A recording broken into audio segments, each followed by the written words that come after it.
Good morning. Good morning. I'm Carl Mingers. This is Aaron Burns.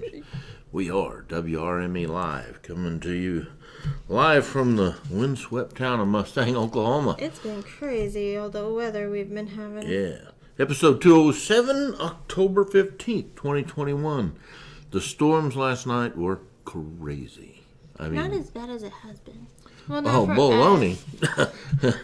It was over my house. I have those metal chairs, those Sonic chairs that you see at Sonic, out there spinning like tops. And to find our dumpsters this morning. Oh, no. The orange balls on the high lines from where they land the helicopters next door, gone. You know, we found a piece of one.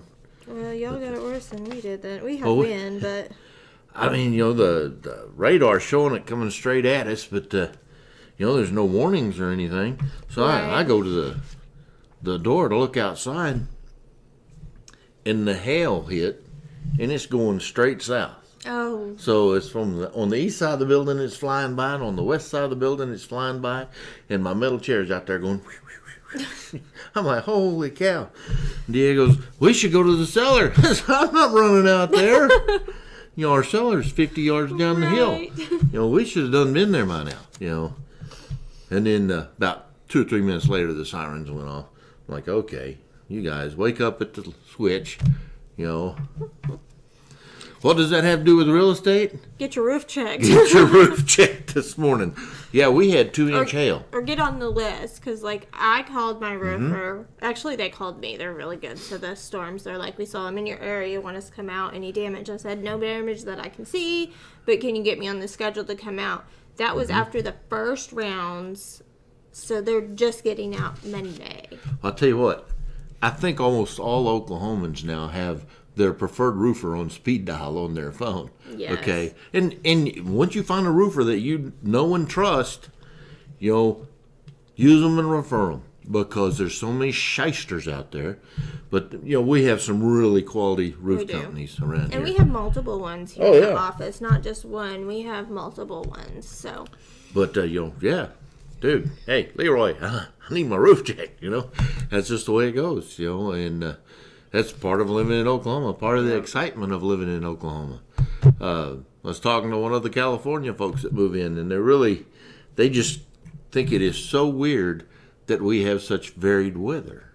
You know, we were at the rig last Monday.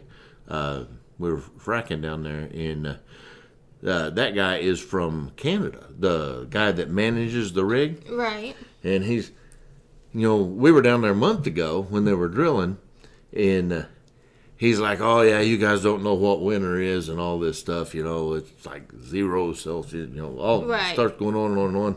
And we were down there this time. He goes, oh, my gosh.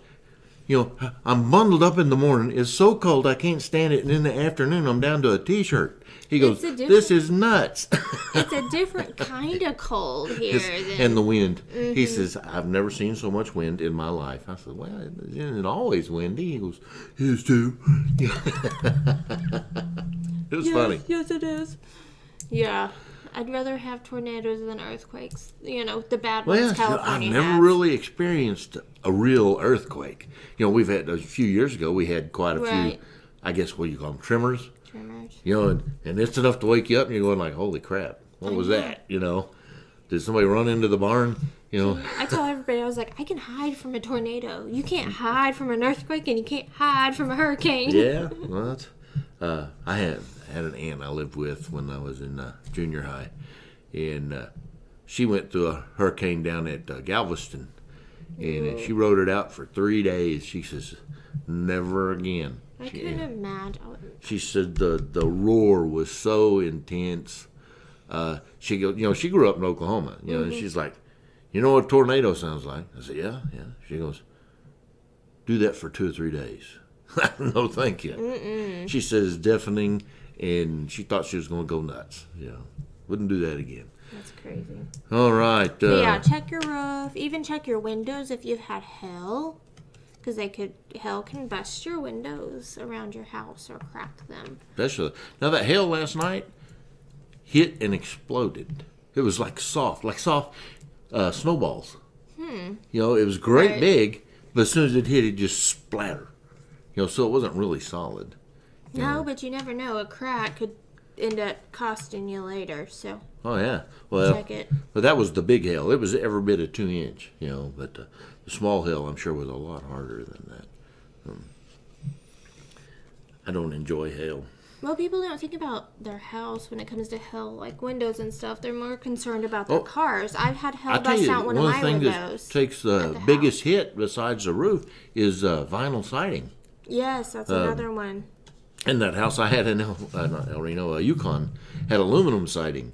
It looked like somebody took a ball peen hammer to it, ding, ding, ding, ding, ding, and it doesn't just suck out. The vinyl is more forgiving than that old aluminum siding. Yeah, it cost a chunk of money. Right.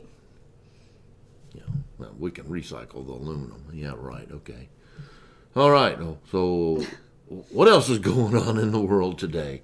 Real estate's so crazy. Yes, it is. How many extensions did we do this week? Waiting on title work. The title work. Well, not only title work, I got one. We're still paperwork signed. We're waiting on the appraiser so we can fund. Oh, I have an appraisal come in 15,000 low yesterday. 15,000 low. And I sent them, we have not only 3, but 5 comps within a quarter of a mile. All of them come in at 198 to 200. Right. And they're all just average houses. This house is perfect, spotless, beautiful. Come in 15 grand less than all other 5 comps in the last 90 days. Wow. Not 2 years. Not even 6 months. That's where I get frustrated with the appraisers being able to see the contract. Just because I'm buying something for 165 doesn't mean it's worth 165. Right.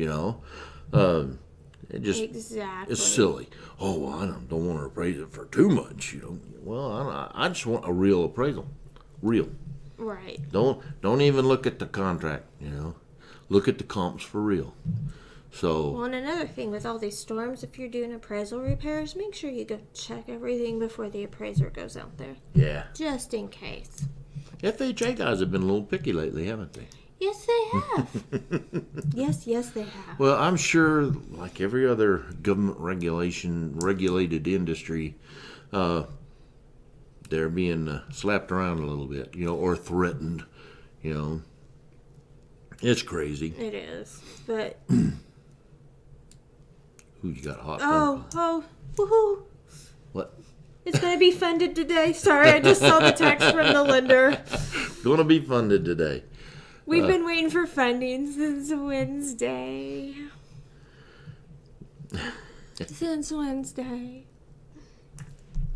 On the one house that we were supposed to close on today, title still waiting on abstract. We brought the abstract up to date when I bought the house, not even 90 days ago. So, to let you know, not every title company uses the same abstracting companies. There's different people that abstract to, and it's not always in-house. Yeah, but the abstract, I know. At most is a day away. But it makes me wonder if they only have 1 or 2 people doing their abstracting for all their closings. So that could be what's taking the time. Because our last one with them, we had the same issue. Mm-hmm. Well, that's why, as buyers, you need to be kind of picky on your title company. Now, Joe Average doesn't know enough about title company and title company work to know. That's where you need to trust your realtor. A good realtor is not going to suggest the title company that has the best cookies that's all the way across or town. The most convenient to her, him. Yeah. It's not about us. It's about you. Yeah, I used to really get perturbed at one agent I worked with a lot. We had so many cross sales, but they would always close at the title company that was in the same building as their real estate company. I've had that one, yes. Even though, the house might be closing, or the house is in Edmond, and we got to drive almost to Norman for a closing. That's just silly. That's very, very inconvenient for It's inconsiderate to your clients. Very inconsiderate. So, when you're buying, ask the questions of your agent. Say, hey, We'll make this offer. Now a lot of times the listing agent will have must close at this title company. If that's going to make everything easier, we do it. and you can accommodate that, let's do it.